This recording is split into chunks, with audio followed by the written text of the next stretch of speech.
रुकिए दोस्तों, इस वीडियो को एक बार पूरा देख लीजिएगा, क्योंकि हो सकता है आपकी ये वीडियो जो है आपके साथ कोई भी साइबर क्राइम या फिर आप ये कह सकते हैं आपके साथ कोई भी फ्रॉड होने से आपको बचा ले। आपके साथ नहीं तो आपके पेरेंट्स को बचा सकती है ये वीडियो, अगर आप उनको ये वीडियो शेयर करेंगे तो। इस वीडियो में मैं बात करूंगा साइबर क्राइम के बारे में। ये एक ऐसा टॉपिक है जिसपे हम काफी बार कंफ्यूज भी हो जाते हैं और हमें कोई सामने से हमारे साथ कोई भी फ्रॉड हो सकता है। तो आज इस सारी चीजों पे बात करूंगा। मेरे एक्चुअली में एक रिलेटिव है, एक मेरे जानकार है, उनके साथ एक केस हुआ है कल। उनके साथ एक्चुअली में कुछ हुआ था और वही मैं आपको यहाँ पे बताऊंगा कि उन्होंने क्या गलती करी। तो उनका जो बैंक अकाउंट है बिल्कुल खाली हो गया और मैं आपको सारी बात यहाँ पे बताऊंगा कि क्यों हुआ, कैसे हुआ। तो इस वीडियो में आपको बहुत सारी इन्फॉर्मेशन मिलने वाली है। तो हमेशा की तरह बोर्ड में रखते हैं साइड, नॉट शो करते हैं। Let's get started.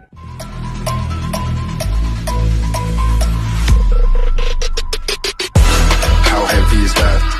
Light work with the bass on the track, on my face to the back, like I'm taking a slap. I need a drink. तो दोस्तों आज है वेडनेसडे। आज एक्चुअली मैं एक और ऐप का रिव्यू करने वाला था, पर मैंने सोचा यार वो वाली वीडियो मैं फ्राइडे को डाल सकता हूँ। आज मैं थोड़ी से एक और इंपॉर्टेंट टॉपिक पे बात करूंगा और आपको कुछ समझाने की कोशिश करूंगा। तो मैंने जैसे कि आपको बताया कि कल मेरे एक जानकार के साथ एक फ्रॉड हुआ है। सबसे पहले मैं जल्दी से आपको 1 या 2 मिनट में जल्दी से समझाने की कोशिश करता हूँ कि उसने एक्चुअली पूरी स्टोरी हुई क्या थी। उसके बाद मैं आपको बताऊंगा कि उन्होंने कहाँ गलती करी है, तो उनका पूरा बैंक अकाउंट खाली हो गया। एक्चुअली में हुआ क्या, कल मेरे एक जानकार थे, उनको एक पेमेंट करनी थी और उन्होंने कोई बहुत ज्यादा, जैसे हमारी जो फेवरेट एप्स हैं जो हम ज्यादातर यूज करते हैं, पेटीएम, फोन पे, वो उन्होंने यूज नहीं किया। उन्होंने एक ऐप यूज करी, वो ज्यादा फेमस नहीं थी, पर हाँ ठीक है, वो ठीक ऐप थी। उसमें काफी लोग पेमेंट करते हैं अभी भी। ऐप की दिक्कत नहीं थी। एक्चुअली में हुआ कि उन्होंने एक ट्रांजैक्शन किया, उन्होंने एक पेमेंट करी। तो कई बार ऐसा होता है हम ट्रांजैक्शन करते हैं ऑनलाइन ट्रांजैक्शन में, तो ये प्रॉब्लम रहती है कि हम पेमेंट कर देते हैं पर पेमेंट रुक जाती है। और वो कुछ टाइम देते हैं कि 48 घंटे या फिर 24 घंटे में या तो आपके पास आपके बैंक में वापस आ जाएगी पेमेंट, या तो सामने जिसको आपने पे किया उसके पास वापस चली जाएगी। तो ये आता है, ये हमारे पास एक सिचुएशन रहती है। तो उन्होंने क्या किया यार, उन्होंने वेट नहीं किया, उन्होंने एक्चुअली में फोन घुमा दिया कस्टमर केयर नंबर पे। और उन्होंने क्या किया, उन्होंने नेट पे मतलब हमारा जो सर्च इंजन है हमारा गूगल सबसे बड़ा एक्चुअली, उस पर सर्च किया कि जो ये ऐप है उसका मेरे को चाहिए कस्टमर केयर नंबर। रिजल्ट आए, उन्होंने लिंक पे क्लिक किया किसी भी एक पे, वहां से नंबर उठाया, कॉल करा, उसमें प्रोसेस बताया कि आपको कैसे आपको पैसे वापस मिल सकते हैं।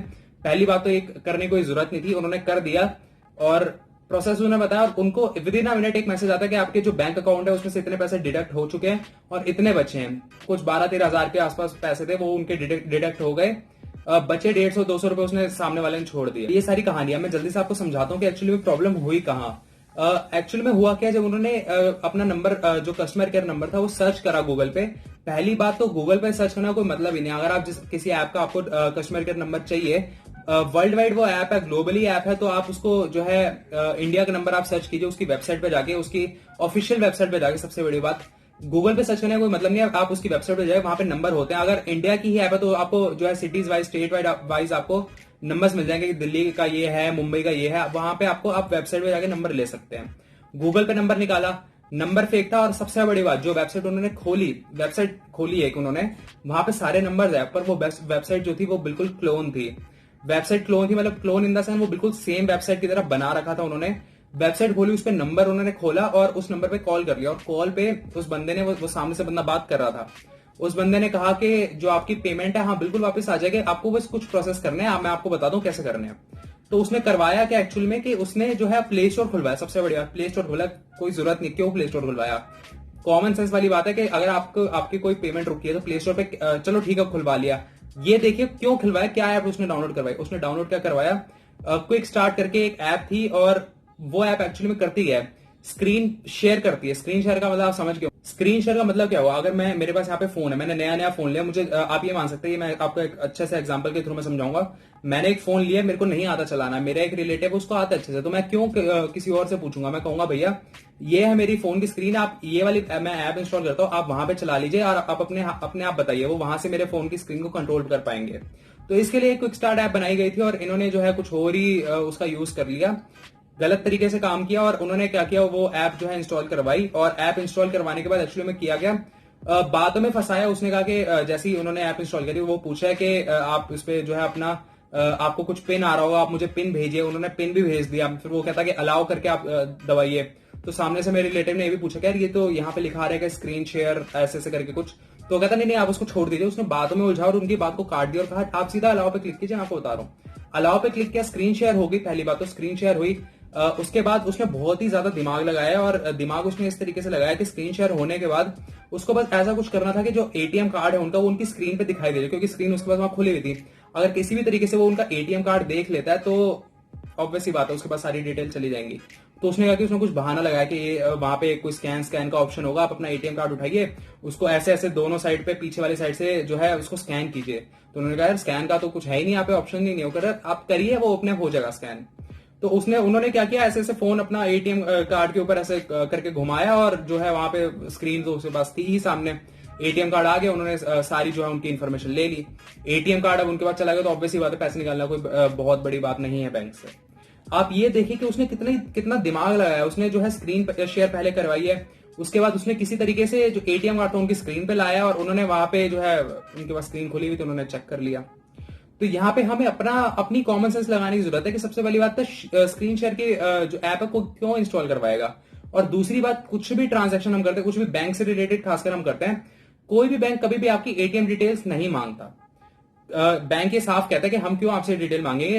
एटीएम जो नंबर होता है, बैंक नंबर, जो एटीएम अकाउंट नंबर जो होता है, कुछ केसेस में वो भी जो एंड की 4 डिजिट होती है वो मांगता है, और वो भी अब तो वो भी नहीं मांगता सबसे बड़ी बात, और आपको वो भी तब मांगते जब आप सामने से कस्टमर के नंबर पे कॉल करें। अब प्रॉब्लम ये स्टार्टिंग से ये हुई कि उन्होंने किसी भी वेबसाइट पे कर लिया। अब वेबसाइट हमें चेक करनी बहुत जरूरी होती है। वेबसाइट का ये ऑब्वियसली बात है कि अगर वो वेबसाइट ये चेक कर लेते कि यार ये जो मैं जिस ऐप का मुझे कस्टमर केयर नंबर चाहिए ओरिजिनल वेबसाइट है कि नहीं है, अगर वो चेक कर लेते तो ऑब्वियसली बात है उनके पैसे बच जाते आज। वेबसाइट ओरिजिनल है कि नहीं ये कैसे चेक करें, बहुत बड़ा टॉपिक है। वैसे मैं आपको थोड़ा सा शॉर्ट में समझा देता हूँ। तो सबसे पहले आता है डोमेन। आप डोमेन बिल्कुल चेक कर सकते हैं। डोमेन इन द सेंस जो हमारी वेबसाइट है उसके एंड में जो .com .in .gov लिखा होता है, गवर्नमेंट की वेबसाइट है .gov लिखा होगा, ऐसे करके कुछ डिसाइडेड होता है डोमेन्स। डोमेन्स आपको पता चल जाएगा वो जो वेबसाइट है वो गवर्नमेंट की है, वो किसी और की है, किसी प्राइवेट चीज की है। और दूसरी बात आती है जो हमारा लॉक बना होता है, जो हमारी वेबसाइट के आगे जो हमारा लॉक होता है, उससे पता चलता है कि कुछ हद तक की वेबसाइट सिक्योर है। उसके बाद आता है HTTP लिखा है तो वो ज्यादा सिक्योर नहीं है, लेकिन अगर HTTPS लिखा है तो कुछ हद तक सिक्योर है, कुछ हद तक मैं कह रहा हूँ बिल्कुल सिक्योर नहीं है वो वेबसाइट। बाकी जो वेबसाइट का अगर आप लेआउट देखेंगे तो आपको ऑब्वियसली पता चल जाएगा कि थोड़ा सा लेआउट नकली सा लग रहा है, कुछ अजीब अजीब से फॉन्ट है, ये असली वाली वेबसाइट नहीं है, कोई भी बंदा ये पता लगा सकता है। और दूसरी बात मैं आपको यही बताऊंगा कि आप बिना पढ़े जो है किसी भी चीज को अलाउ मत कीजिए अपने फोन पे। जब उसने सामने से कहा कि मैं आपके फोन पे एक पिन भेज रहा हूँ, आप मुझे उसको बताइए, पिन बताया, फिर उसने एक अलाउ का मैसेज भेजा, उसने अलाउ किया तो जो उनकी स्क्रीन थी वो उनके पास शेयर हो गई। तो यार ये प्रॉब्लम होती है। और एक आप ऐसे समझिए कि जो आप जिस चीज को आप अलाउ कर रहे हैं अपने फोन पे वो एक तरीके का डिजिटल साइन है। वो जैसे हम पहले साइन करते थे कि हाँ भैया ये एग्रीमेंट जो है मैंने पढ़ लिया, मैं इस पे जो है साइन कर रहा हूँ, तो अलाउ यही कहता है कि जो मैंने मैसेज भेजा वो आपने पढ़ लिया और आप अब उसको अलाउ कर रहे हैं। तो यार बिना पढ़े तो पहली बात अलाउ मत कीजिए। दूसरी बात मैं आपको यही बताऊंगा कि एक और तरीके की टेक्नोलॉजी है कि एक्चुअली में होता क्या, अगर कोई भी बंदा जो है आपका बैंक अकाउंट की डिटेल्स आपसे मांगे तो उनको एक और चीज करनी पड़ती है, वो उसे कहते हैं ओटीपी आपके नंबर पे आता है। और उसने ओटीपी मांगा भी था इनसे, और ओटीपी उन्होंने सोचा यार ओटीपी किसी को बताना नहीं चाहिए तो नहीं बताता, पर हुआ क्या, स्क्रीन शेयर हुई भी थी, उन्होंने खोला मैसेज और ओटीपी ऑब्वियसली बात है कि उसको भी दिख गया, तो बताने की तो कोई जरूरत ही नहीं है। तो सारी बात होती है स्क्रीन शेयर की। स्क्रीन शेयर नहीं करनी है आपको। स्क्रीन शेयर तो बहुत ही दूर की बात है। अगर किसी का आपको लग रहा है कि आपके पास स्कैम कॉल आ रहा है और आप समझ गए स्कैम कॉल है, कुछ भी वो पूछा सामने से, अगर वो कह रहा है आपको ये कोई लॉटरी जीते हैं आप, कोई आपके बैंक के आपको जो एटीएम कार्ड है वो एक्सपायर होने वाला है, एटीएम कार्ड बंद कर रहे हैं, क्यों करेगा बैंक ऐसे आपको कॉल? तो ये पार्ट 1 था, और ये ऐसा टॉपिक है जिसकी अवेयरनेस होना बहुत जरूरी है और लोगों में अभी भी इसकी अवेयरनेस नहीं है। तो मैं आपके लिए और इसके पार्ट लाऊंगा जिसमें आपको और ज्यादा नॉलेज देने की कोशिश करूंगा। तो अगर आपको वीडियो पसंद आए तो वीडियो को लाइक कर दिएगा। अगर आप मेरे चैनल में नए हैं तो मेरे चैनल को प्लीज सब्सक्राइब कर दिएगा। मैं ऐसी टेक्स रिलेटेड वीडियो आपके लिए लाता रहूंगा, और इस वीडियो को बहुत ज्यादा शेयर कीजिए क्योंकि इस चीज की अवेयरनेस होना बहुत जरूरी है। तो मिलेंगे आपसे एक नई वीडियो में, तब तक के लिए बाय।